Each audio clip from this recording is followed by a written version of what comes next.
Assalamualaikum warahmatullahi wabarakatuh.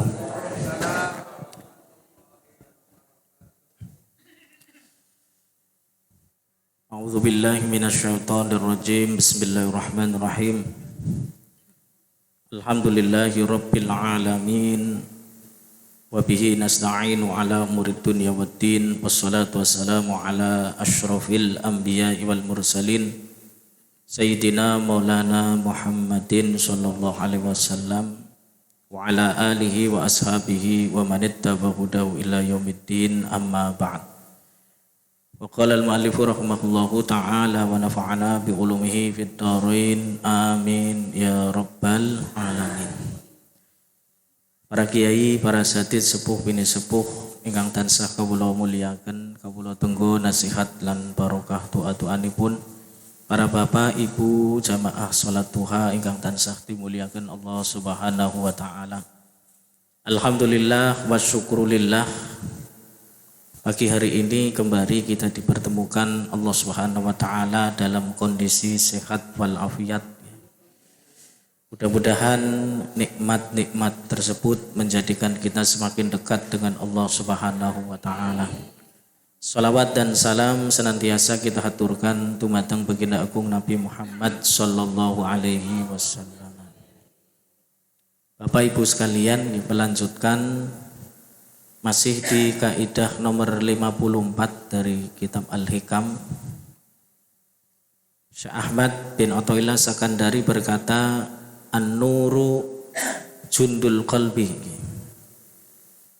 Utawi an-nur cahaya iku jundul qalbi pasukane ati. Kama anna dzulmata kaya dene sak temene adzulmah peteng. Iku jundun nafsi pasukane nafsu. Nur itu pasukannya hati. Sebagaimana kegelapan pasukannya nafsu. Jadi ada dua hal nih, satu nur, yang satunya zulmah, kegelapan.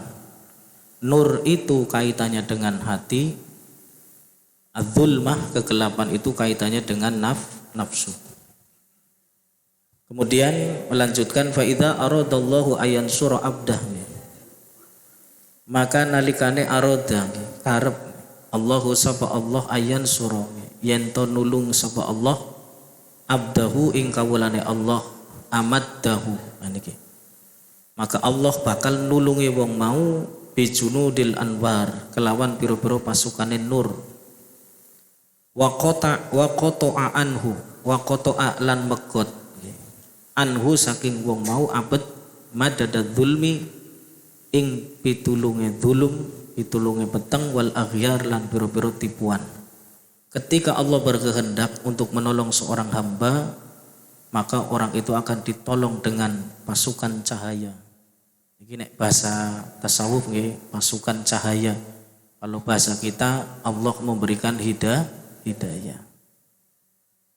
Dan Allah akan memutuskan, nek ditulungi Allah akan memutuskan kegelapan-kegelapan, kesenangan hawa nafsune dipekot, diputus dening Gusti Allah. Secara singkat, nah niki diterangkan, fa idza hajatin nafsu bi junudi dzulumatiha. Syekh Ibnu Ajibah berkata, menafsiri kata-kata ini. Fa idza hajat an-nafsu, ketika nafsu meluap, bi junudi dzulumatiha dengan pasukan kegelapannya, wa syahawatiha dan syahwat-syahwatnya, ila maksiatin kepada maksiat, au syahwatin atau syahwat. Rohala ilaiha al-qalbu, maka saat itu akan datang kepada nafsu tadi hati. Bijunudi anwarihi, dengan pasukan cahayanya. Fayaltahimu bainahumal qital, maka pada saat itulah terjadi peperangan antara hati dan hawa nafsu. Jadi ketika orang itu mulai muncul nafsunya ingin berbuat maksiat, pada saat yang sama pasti dia punya kesadaran, ya Allah nyong salah ya. Ada cahaya, anak hati sing mulai mikir. Astagfirullahaladzim, nyongke salah aslinya ya, kerasani wong. Rasa salah. Berarti ada cahaya yang perang. Oh, kari-kari sing menang di. Ketika sing menang nafsune, maka tidak timbul penyesalan. Wis pan belih bang wonge pantes dirasani ya. Tapi ketika hatinya yang menang, astagfirullahaladzim, yang dane ngrasani kae. Nah niki pasti terjadi seperti itu. Kemudian ketika terjadi perang antara nafsu dan hati, nah niki nanti ada Allah akan hadir di situ. Fa idza aradallahu inayata abdi, ketika Allah berkehendak menolong hambanya, wa nasrih dan menolong hambanya, amadda qalbahu, maka hatinya akan dikuatkan. Bijunudil anwar, dengan pasukan cahaya, diberikan hidayah. Nah niki. Wa qata'anhu jihadan nafsi, dan akan memutus jalan nafsu tadi. Sehingga dia punya kesadaran, ya Allah nyong salah ya. Wesuk nyong panjaluk pangapura, mau ketemu ning dalan ngomongnya kayong rada kasar. Cepat datang kepada orang yang kita rasa kita menyakiti dan cepat jaluk pangapura. Berarti orang itu hakikate ditulungi dening Gusti Allah. Langsung sadar ada hidayah. Nah, Faistauli an-nuru ala zulmah, maka nur tadi menguasai atas zulmah, kegelapan tadi kalah. Ketika kegelapan nafsu kalah, maka yang muncul adalah hidayah Gusti Allah. Ah niki. Wa tuwalla an-nafsu munhazimah, dan nafsu itu akan pergi dalam kondisi munhazimah, kalah. Yang menang adalah hati. Para bapak ibu sekalian, kadang-kadang kondisi ini sering kita alami. Kadang-kadang kerasa, ya Allah, sebab setiap manusia itu punya hati. Hati itu selalu membisikkan sesuatu yang benar. Karena hati itu tempatnya iman. Dulu Rasul pernah ditanya, di mana takwa? Rasul menjawab, at-taqwa hahuna. Rasul memberi isyarat ke hatinya, takwa itu di sini. Cuman masalahnya setrum takwanya atau imannya itu sedang besar apa kecil. Ketika takwanya besar, insya Allah perbuatannya akan dikuasai hidayah Allah. Tapi sebaliknya ketika imannya sedang tipis, kronis, nafsu yang lebih menguasai, perbuatannya selalu gelap, selalu melanggar apa yang diperintah oleh Allah Subhanahu wa ta'ala tanpa merasa salah karena dikuasai hawa nafsu. Kemudian wa idza aradallahu khadlana abdi, sebaliknya. Nah niki tadi ketika Allah mau menolong, sekarang sebaliknya. Wa idza aradallahu khadlana abdi, ketika Allah ingin berkehendak khadlana abdi, membuat hina seorang hamba. Allah panginakake maring kawulane. Amadda nafsahu, Allah akan menguatkan nafsunya bil aghyar, dengan tipuan-tipuan. Jadi nafsu itu sifatnya tazyin ya, dihiasi, dikuatkan nafsunya. Wa qata'an qalbihi syawariqul anwar, dan Allah memutus dari hatinya cahaya-cahaya Allah tadi diputus. Ya, ketika Allah ingin menghinakan seorang hamba, dibalik Allah kuatkan nafsunya, Allah putus hidayah Allah, putus. Ayati al-mansuru bil amri ala wajhihi, maka datanglah orang yang ditolong, tapi ditolongnya ini berbalik ya, akan dihinakan. Wal makhtuli bi syai' ala aksih, orang yang dihinakan pasti akan berbeda. Orang yang ditolong hatinya dengan hidayah pasti akan muncul satu kebaikan. Sebaliknya ketika orang itu justru akan dihinakan, akan muncul sebaliknya. Di wajahnya itu tidak ada nur sama sekali, gelap. Ya, perilakunya tidak pernah benar. Nah niki kita sering ya, antara hati karo nafsu sering perang. Tinggal bagaimana kita yang berusaha. Hakikatnya nanti akan datang pertolongan Allah. Makanya kita terus berdoa. Salah satu doa Rasul yang sangat terkenal, Allahumma a'inni ala dzikrika wa syukrika wa husni ibadatik. Tetap ketika kita supaya menjadi hamba yang syukur, minta tolong kepada Allah. Allahumma a'inni, ya Allah, a'inni, tolonglah aku ya Allah, ala dzikrika, supaya aku menjadi orang yang bisa syukur kepadamu. Ala dzikrika, supaya aku bisa menjadi orang yang ingat kepadamu. Wa syukrika, dan bersyukur kepadamu. Wa husni ibadatik, dan bisa beribadah dengan baik kepadamu. Jadi hakikatnya tetap dalam kondisi ibadah pun kita sangat butuh kepada pertolongan Allah. Kemudian qala Asy-Syaikh Zarruq radhiyallahu taala anhu, berkata Asy-Syaikh Az-Zarruq radhiyallahu anhu, wa amdadul anwari salasah, kekuatan nur cahaya itu ada 3. Kekuatan nur cahaya ini nanti bisa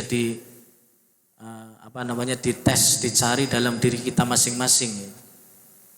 Kekuatan nur atau cahaya atau hidayah Allah itu ada 3. Awaluha yakinun, yang pertama adalah perasaan yakin.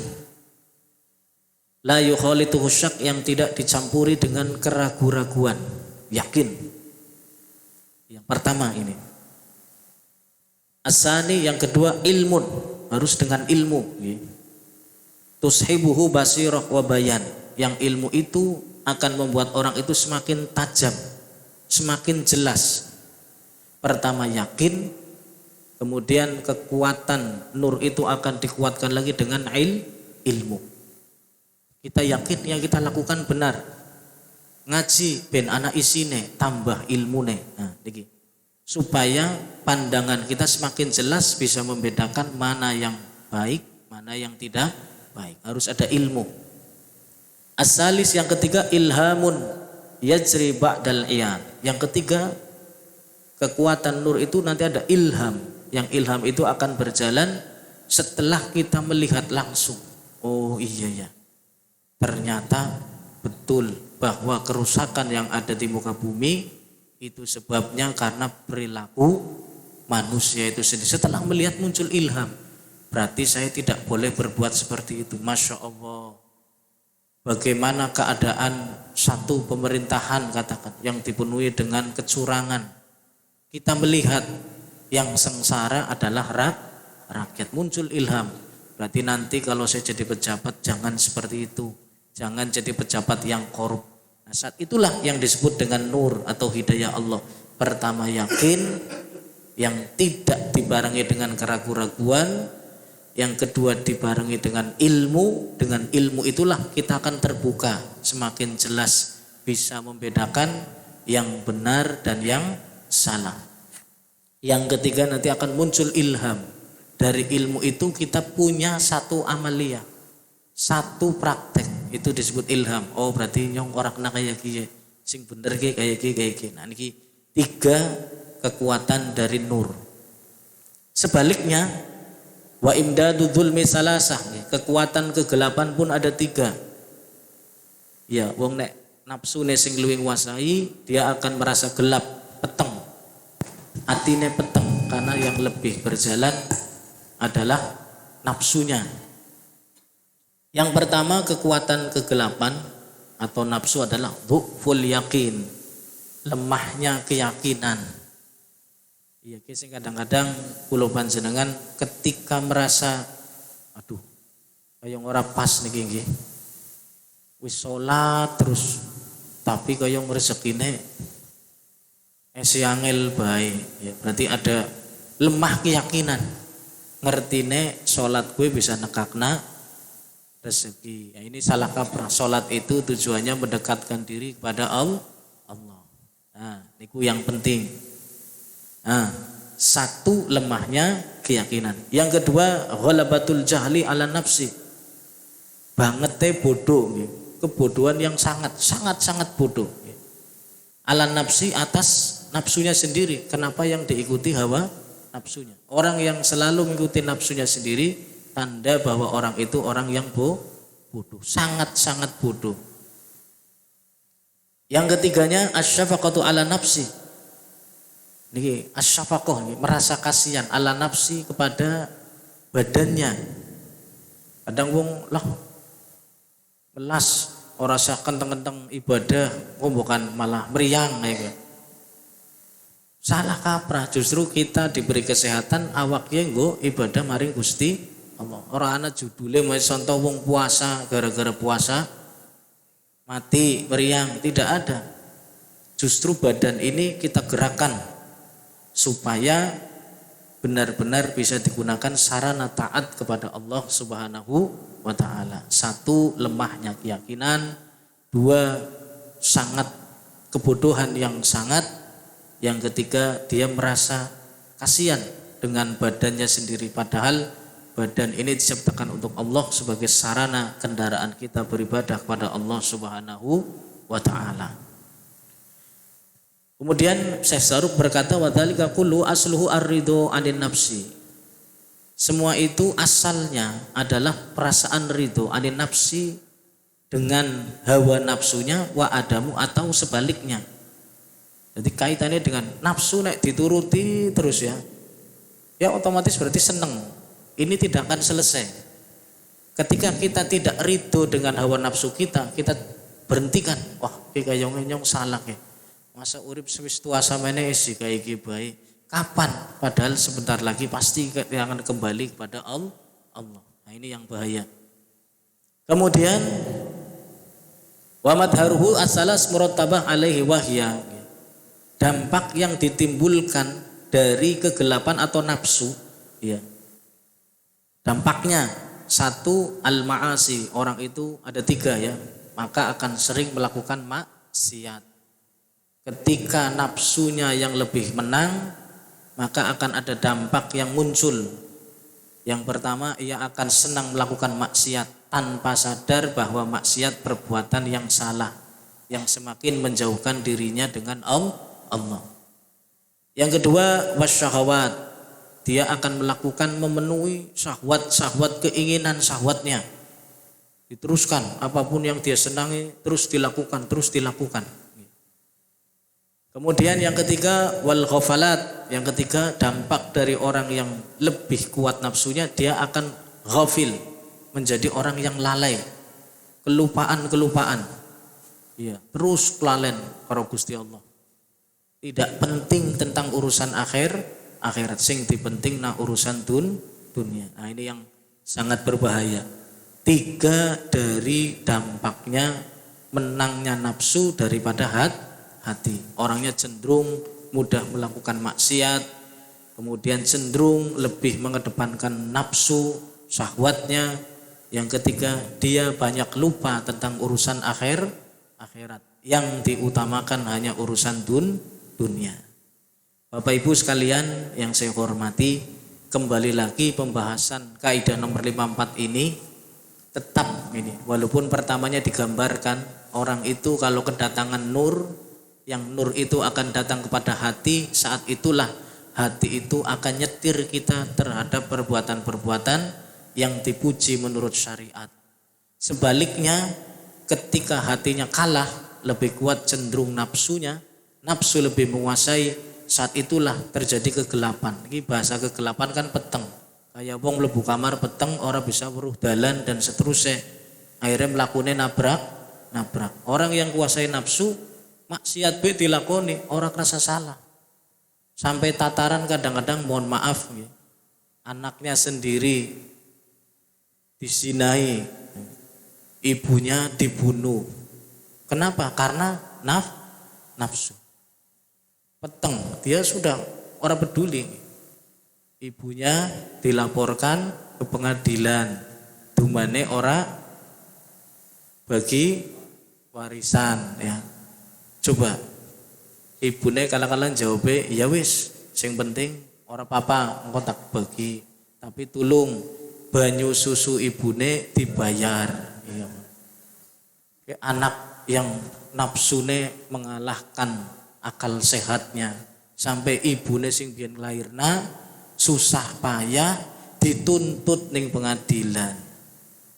Ilo niki kadang-kadang kajiannya panjang ya Pak Bu. Mulane ngeten, sing pan madosi calon mantu, calon mantune di cross check. Iya, kadang-kadang itu pengaruh dari orang pinggire, anak kandungnya tandaan bener, mung sing wadon sing Mas Oh sampean bojo karo nyung uripe susah baik.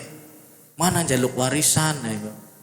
Padahal warisane omah sing lagi ditinggali ibune karo adi-adine. Sing lanange nurut karo sing wadon. Nah niki sing bahaya. Kalau mau datang calon mantu hati-hati nggih. Sebaliknya sing duwe anak wadon lebih hati-hati nggih. Ya Siti Aisyah pernah berkata, an-nikahu riq, pernikahan itu seperti perbudakan. Fal yangdur aina tad'u karimatak. Kata Siti Aisyah, hendaknya seorang orang tua itu melihat di mana ia akan meletakkan, akan mempercayakan karimatahu, anak perempuannya. Anak wadon niki dibahasakan karimah. Wong wadon sing mulia. Ya, jadi anak perempuan itu diibaratkan seperti kemuliaan orang tua. Dideleng anak wadone pan didalah ning endi? Pan dipercayakan kepada siapa? Suamine kok siapa? Si bisane. Sebab mangke tadi di atas pernikahan seperti perbudakan. Nek salah dalah, salah milih mantu, jebule sing lanange kereng, ya panjenengan melasi. Sebab wong wadon posisine seperti budak, tergantung majikan. Nek majikane eman, ya anak wadone jenengan sen. Tapi nek jebule majikane suamine kasar. Pokoknya perilakunya sangat jauh dari perintah agama. Panjenengan sing dadi wong tua ya melu-melu. Masya Allah. Ya, nah ini yang perlu diperhatikan. Kita seimbangkan, kita sadar bahwa dalam diri kita ada hati, ada nafsu. Sing terus kadang perang. Hati membisiki perkara-perkara yang baik, indah, terus mendekat kepada nur cahaya Allah. Sebaliknya nafsu terus membisiki, karena nafsu itu tunggangannya setan. Setan yang ngerewangi. Bitazyin dalam bahasa Al-Quran, waswina lahu su'u amalihi. Setan itu menghiasi perbuatan buruk manusia. Perbuatan sing salah dipaesi katone apik. Nah, itu setan. Perbuatan seperti itu. Karena setan itu dari awal sudah berjanji di hadapan Allah akan menyesatkan manusia. Mudah-mudahan kita tergolong umat Nabi yang dikuatkan imannya. Allahumma. Sehingga tidak tergoda dengan bujuk rayu setan. Demikian, mudah-mudahan bermanfaat. Nanti kita lanjutkan kembali. Mohon maaf barangkali ini yang menerangkan juga pada baik usaha ya. Usaha supaya kehidupan kita sehari-hari kita mengedepankan hati, jangan mengedepankan nafsu. Nafsu cenderung serakah, cenderung pengen menguasai, cenderung pengennya menang dewek. Ingat di sini ada kemaslahatan orang banyak. Demikian, mohon maaf, mari kita tutup dengan doa kafaratul majlis. Bismillahirrahmanirrahim. Subhanakallahumma bihamdika asyhadu an la ilaha illa anta astaghfiruka wa atubu ilaik. Assalamualaikum warahmatullahi wabarakatuh. Allahumma shalli ala Muhammad.